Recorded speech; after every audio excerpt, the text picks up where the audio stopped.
Good morning, guys. Welcome to my coffee and cards. Yeah, I was up pretty late. Didn't really sleep very well last night, but did a lot of meditating and, kind of reached a place where I'm about ready to kick this thing off. Kind of learning how to give up on some of my old insecurities and kind of embrace my known calling. I mean, there's no more denying it. So hey, I figured I'd start it all out by letting you guys get to know me better, telling you my story. And turn down this music. Great band, great band. Suicidal tendencies institutionalized. Brings me way back. My skateboarding days, high school. Oh, yeah. So, yeah, I figured I'd give all my decks a quick saging right now while we're talking and you guys are listening. And then I'll go ahead and do a pre-shuffle, and I'm going to go ahead and move inside downstairs where the temperature isn't going to bug me and the quiet is better, and yeah, got my own zone, So, I'll light this up real quick. Oh, what candle's burning good. There it goes. Thank you, Michael. You're a true gentleman and a scholar. Boy, do those ladies love you.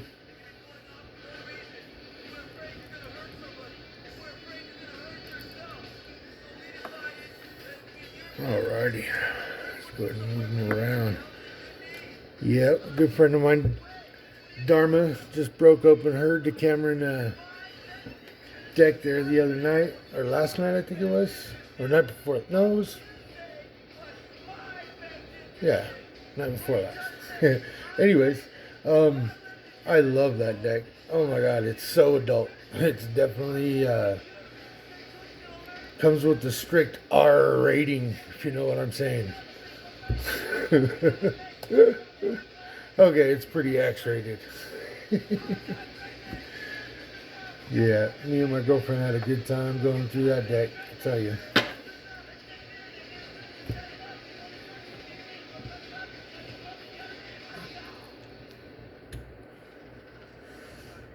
Numbers are wrong.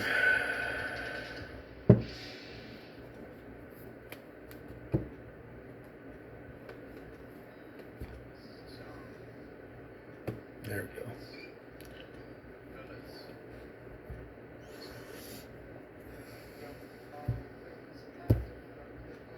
Got these new cards, the Moonology cards. I don't know if you guys can see that on camera right now. Got my hand on it. Oh yeah. Oops. Throwing my wand around. There we go. Moonology. It's really, really an interesting deck. I kind of digging it. It's haven't quite used it yet. Just kind of read through and played with it myself, but it's not the same if you're playing with yourself.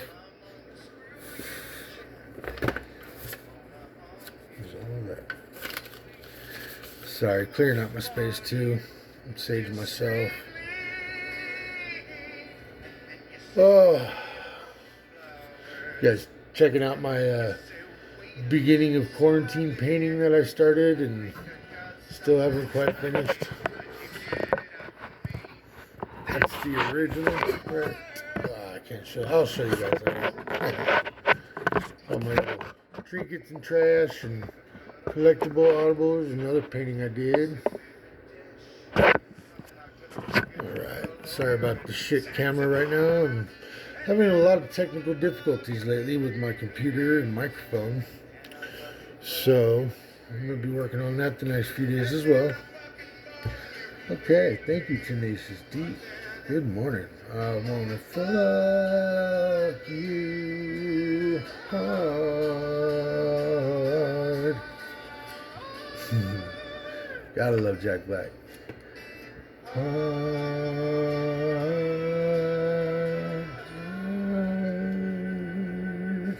Excuse my singing. You know how they say. I don't know what they say. What do they say? You tell me about my singing. I don't really care. I do it for fun. It's all about fun. Donkeys. Oh, Tyler the Creator. I haven't heard this song in a minute. Okay, and on that note, let's get started on my story. How long have I been going? Like 5 minutes already? Shit. Okay. Well,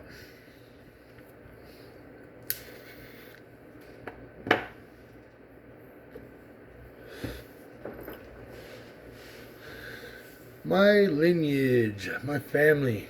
I'll start on my father's side. Well, my dad, I guess he was born in Nebraska, and him and my grandparents, he was the youngest of, God, how many? I think 7 girls, and he was the only boy, and he was the youngest, the babe.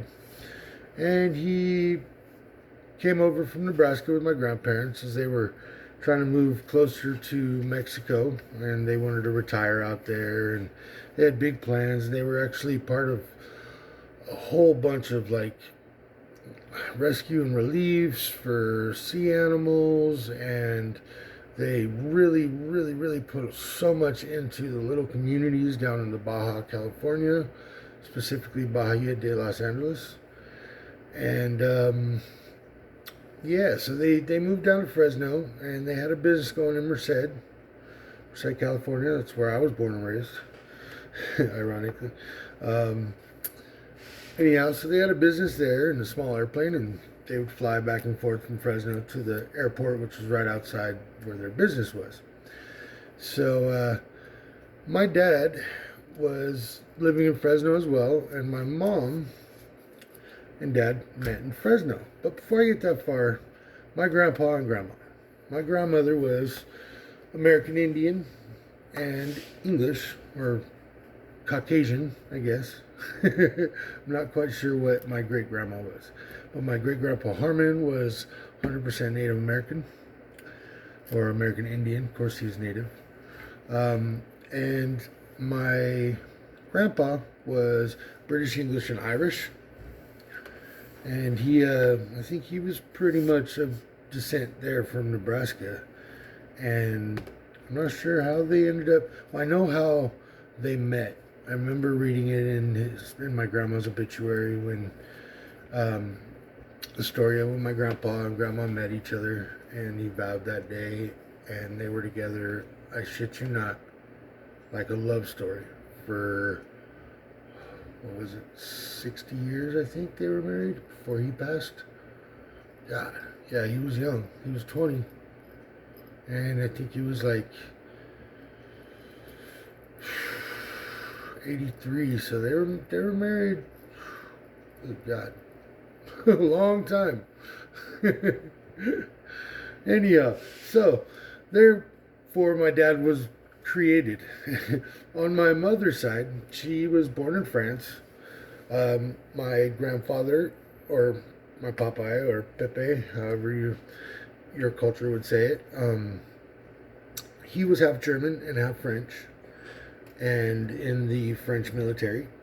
And my grandma was a young, beautiful French lady who fell madly in love with them, and they got married and had my mother.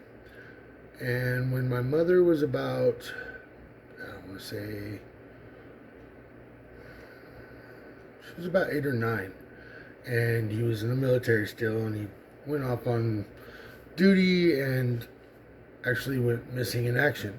And he was missing for a good, I want to say, 3 years in Germany, and in Europe, or at least in France at the time, if your partner goes missing in action for 3 years, they consider him dead, and you a widow. So you're allowed to, of course, move on with your life. Of course, she wasn't expecting to meet anybody or fall in love, because she was still mourning after my grandfather, or my Pepe. even though he wasn't gone, she had no idea. And so, lo and behold, her sister, my Aunt Jeannie, met an American GI, and they moved my grandma and my meme and my sister, my mom, back to America. Of course, they went through the island, the Statue of Liberty, whole 9 yards, got the smallpox vaccinations and holes in her arms and everything. And yeah, she remembers learning everything English as she was 12 years old when she came over. So from 12 years old to the time she was 18 years old, in 6 years, she had learned English so well that you couldn't even tell that she was born in France. And she worked for a TV studio. I think it was Channel 7 at the time. She was a secretary. And I don't know how they ran into each other, how they met, but she met my dad, and he was the one. He was that karmic, that one that was going to take her places, have kids with her, teach her lessons, and boy, did he. I'll tell you, it wasn't always the great lesson, though, but still learned something. So anyways, my mother and father got together, and they had two children, my sister and I. My sister's 2 years older than me. Her name is Angelique. Of course, is a French version of angelic or angel. And I love her to death. She's amazing. She's also very in tune, very spiritual. She's an Aquarius. I do believe. Yes, Aquarius. Duh. And anyhow, that in a nutshell is where I came from, lineage-wise. So I'm a bit of mixed blood, just like everybody in the United States.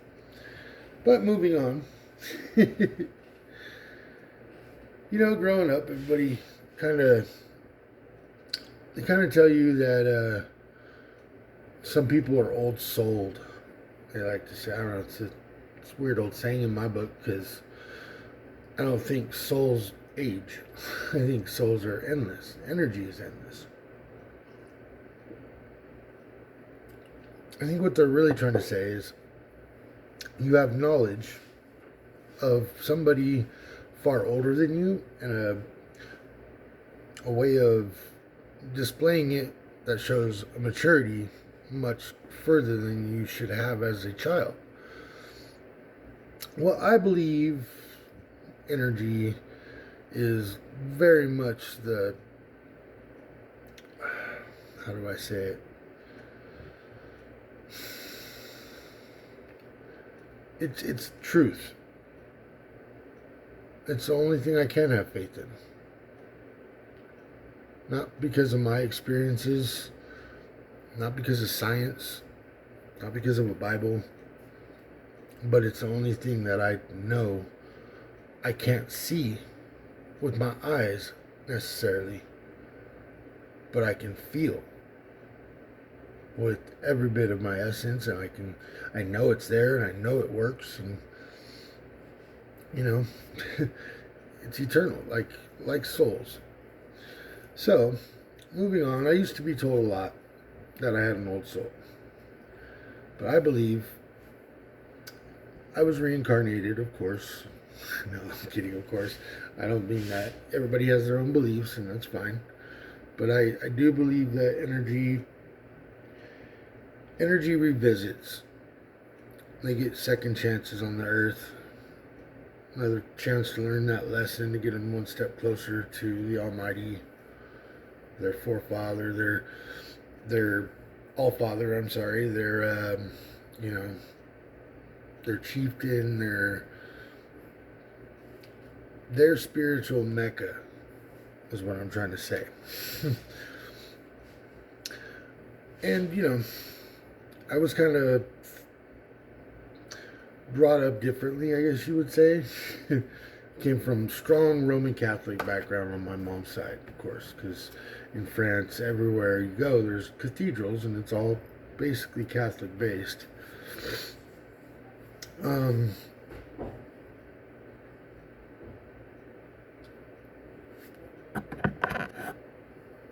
Oh, sorry about that. I'm back. Somebody come to the door real quick. Anyhow, where was I? So, strong Catholic background. Pardon me. And my mom, I felt, was sort of in tune like I am. She of course came from practically a third world at the time, because the wars had just ended, and she remembers standing in line with food tickets. Sorry, last interruption, I promise. Back again. Yeah, I had to say goodbye to my partner. She's on her way out. She's an amazing woman, and worth the time spent to pause and say goodbye. So, back to my story. Of course, my grandmother, my meme, she was dead set on us going to Catholic school. That was, just the way it was, because in France, all the schools were pretty much Catholic schools, because the churches and the nuns were the only ones that had the time or resources or books to teach children. So my mom was brought up and taught by nuns, and so they saw fit to raise my sister and I like that. My poor sister is 3 years older than me, unfortunately. She had to go through 3 more years of that torture. God, I've never been force-fed something so hard in my whole life. I mean, I honestly, I love to be in tune with God, God's, my ancestors, my spirits. But I wasn't necessarily meant to be taught in that way. Sorry about the noise. And I only found this out because, the more they pushed it on me, the more I had to learn. I was learning it. I learned the stories, and I learned the names, and I learned the references, and, I learned the feeling, I guess you would say, like when God touched my soul, I suppose you would say, or whoever touched my soul. The energy I felt was real. But I didn't quite think I needed to sit down on a Sunday in a room full of people to tell my God that I love you and I'm sorry and I'm not perfect. We all sin, and I'm definitely not exempt from that. And I would love some help, some guidance, and your forgiveness. And that, of course, was a lot for a little kid. Catholic school was rough. Kids were rougher. I mean, the kids that went to that school were either extremely well off and their parents wanted them to go to a private school, or they were like me or my mother from another country, and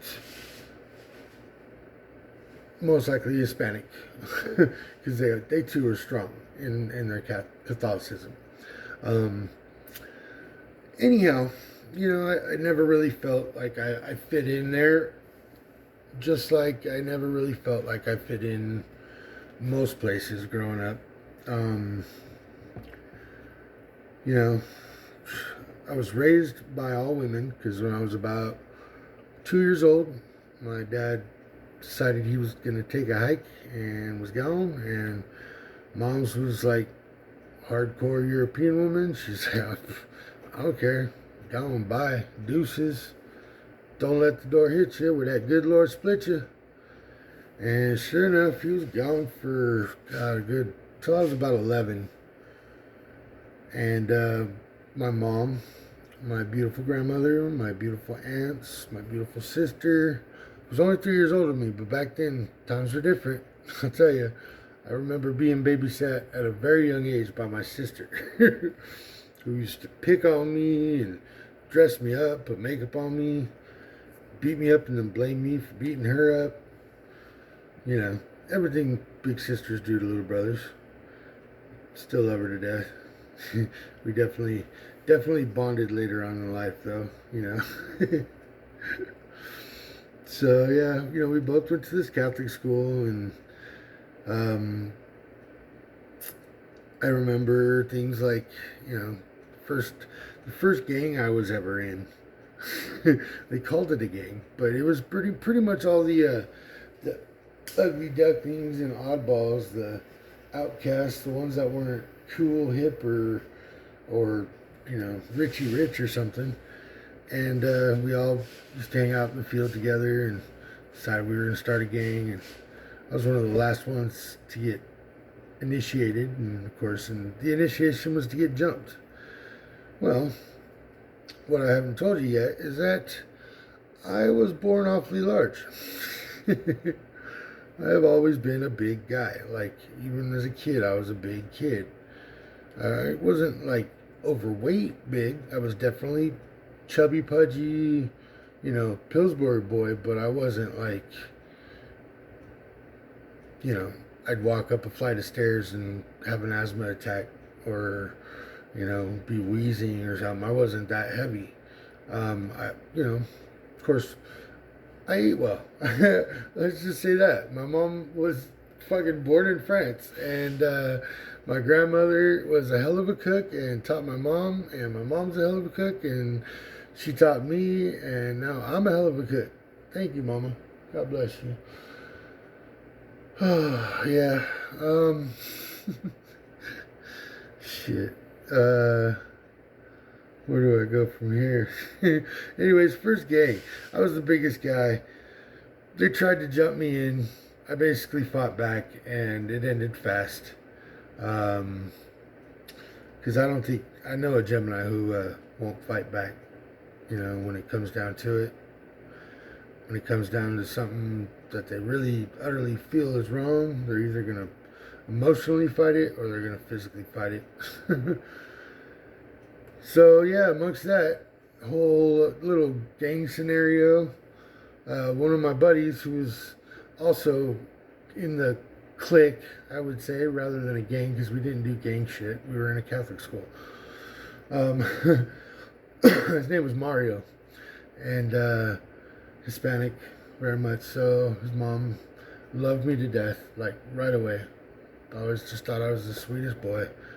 And, you know, my mom dug him too, and he was very well mannered, went to Catholic school with me, and, you know, we buddied up, man. He was my best friend for a long time, man. I remember all the way, like, through, like, junior high, we still talked. And then we got to high school, and both of us played football. We ended up playing football against each other. But anyways, yeah, first best friend. Love that guy. He's still around. I know he is. He's doing good. He's healthy. And back to first grade. So, like I said, I never really felt like I fit in. I've always kind of been different. Blessed with a vision, blessed with a sixth sense and clairvoyance. Able to daydream to the point of out-of-body experiences as a child. It was something that I totally took for granted. And, you know, like anything, if you don't exercise it, you lose it. Yeah, so anyways, I remember my first little precog dream I had, and it was basically, remember those old metal domes in the middle of the schoolyards? Well, the ones that had little, like, octagon-shaped things that all connected and made a dome. They had one of those at my Catholic school, and in my dream, I remember being on top of the thing and dropping through, and it was, like, smooth as cake. I looked like freaking G.I. Joe in my head. I was jumping in like, yeah. Of course, you know, real life, that don't happen. Of course, in my dream, that didn't happen. In my dream, somebody pushed me. And of course, at the way through the hole at the top of the dome, I hit my face and mouth in my dream, right? And, I just remember the blood just pouring out my mouth and me grabbing my face and screaming like in my dream. And I remember about 2 weeks later, maybe a week, playing out in the playground. And sure enough, I'm like sitting on top of this dome and I'm like, man, that shit wasn't real. That dream wasn't real. I got this. I'm a badass. I got this. Come on. What you talking about? You got this. And just then, this girl named Sophia, who was one of my best friends at the time, I had 2 best friends. They were both girls in kindergarten, 1st grade. Shout out to Kelly and Sophia. Love you, girls. Anyways, I remember, like, I don't think she pushed me, but it was more or less like I got rushed and startled, and I tried to drop through the hole, and I remember being a little too big in the shoulders, and I bounced against the back of it and hit my face on the way down, just like my dream. Grabbed my face, and like my eyes lit up, and I was like, oh no, don't scream, don't scream. And I look at my hand, and I'm like, oh, and I just started, freaking out, and of course went to the office, and turns out I tore that little piece of skin that connects your upper lip to your gum line right there. I tore it about 3/4 of the way through. It hasn't really done anything bad for me. I mean, if anything, I've heard a few things like it's a plus when it comes to the ladies. So who knows? I got really good, like, French lips, I guess, say the alphabet, my face in a pillow, however you want to put it. Sorry if y'all getting offended. It's me. I'm a pirate. I'm R-rated. If you don't like it, you've been in here for 27 minutes, you haven't figured it out, take a left, hit the deck, hit that plank, that's right, walk it, and drop it right back into tarot land. We'll see you later. Deuces. Carrying on. So that was my first ever precog dream. It was about myself. And the next one I had, it was a couple years later. And of course, I was in denial. I was like, I didn't really believe I had dreamt that, but I felt it. And a couple years later, me and my best friend at the time, different guy, not the same Mario, but a guy named Mike who actually lived really close to me and went to the same school at the time, because I went from Catholic school to public school in 3rd grade. Mostly because my sister was going to public school also, and me and the teacher didn't get along very well. 4th grade or 3rd grade. Yeah, he was pretty mean, pretty cliquey. He had his favorites, and I was, the fat, not rich kid who, had stains on his shirt because mama couldn't afford to buy me 30 shirts, one for each day of the month. And had a beef with him. Anyways, end of 3rd grade, I split out. So I went to public school for 4th. And 4th to 5th. And of course, public school was different too. But I met my best friend for the next, portion of my life there at public school. And he was half Hispanic and half Caucasian, and his mom was very, very much flower child. My mom too. They grew up in the era. I think we're all products of LSD if you're around 40 to 43. And anyways, I had a dream that he was riding on his bike up a hill. And in my dream, we were both going full speed right next to each other, and he lost momentum and then started rolling backwards down the hill. And I just remember watching him with his legs out and front tires start to wobble on him, and it's about to wreck, and up in the air, and blam, wrecks, knocks the wind out of him. He cried and wailed a bit, but shook it off. We were boys, we didn't puss out. And lo and behold, fucking a couple days later, we're riding our bikes out, bike path, and at the end of the bike path, there's this little dirt trail we call Bloody Hills. And I remember the hill was a little too much for me at the time because I wasn't no badass BMXer. I had a little huffy.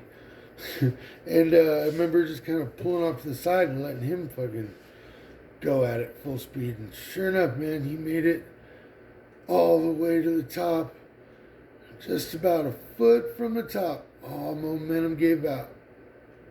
10 inches, 9 inches, 8 inches, 9 inches, 10 inches, 12 inches. Oh shit, there he went. I just remember him coming down like right past me, just like my dream. Tire wobbles, he goes backwards, flying in the air, starts wailing, cries a little bit, brush it off. Like I said, we're not pussies. But, like, that was the first time I remember telling somebody about it. And, of course, they were like, skeptical, whatever. It was my sister and my mom. Very skeptical about it. And then throughout the years from, like, say, 6 to, like, 14, I could almost bet on it. If somebody came into my mind, like really came into my mind, and I thought about them for a good hour or so, just, man, I really miss them. I wish they would show up, or God, isn't it weird how I always think about them and they show up, and sure as fucking shit, plain as fucking day, it was nuts. I'd be like, oh, Uncle Scott, I haven't seen him in like a year, I really miss him. Within a day or two, who'd pull up next to the house? This big old dirty van, fucking scissor sharpening business. Uncle Scott would show up. And the same with, my grandma, my aunts, my Uncle Randy. Yeah, so many times, so many people that I would manifest it. And still, to that point where I was like, I'd bet on it, but still just thought it was dumb luck, And ooh, excuse me. Where's that coffee at? Still thought it was dumb luck, and of course got a lot of ridicule here and there. People